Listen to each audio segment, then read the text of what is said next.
Я думаю о будущем. И оно туманно. Впервые в жизни у меня нет планов. Их будто смыло волной.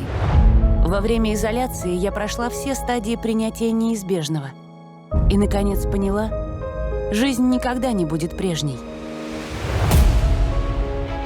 Мир изменился. Мы изменились. Что будет завтра? В каком мире будут жить мои дети? Я надеюсь на лучшее будущее. Я надеюсь, что мои дети получат хорошее образование, будут счастливы и свободны, сделают свой выбор в жизни.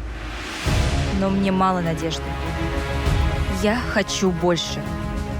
Мне нужна уверенность. 2020 год стал отрезвляющим.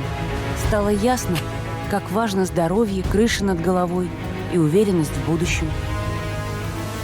Мы в Татарстане привыкли искать опору в прошлом, в твердом фундаменте традиций, привычках и убеждениях. Уважение к прошлому помогает нам уверенно смотреть в будущее и меняться к лучшему.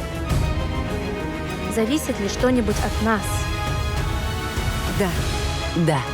Да, это сложное время, когда нет места разрушительной силе сомнений. Смени страх и неуверенность на решительность. Будь смелее, чтобы сохранить верность своим принципам и сделать правильный выбор. И тогда хрупкие надежды превратятся в планы. Тревога сменится чувством безопасности и уверенности в будущем.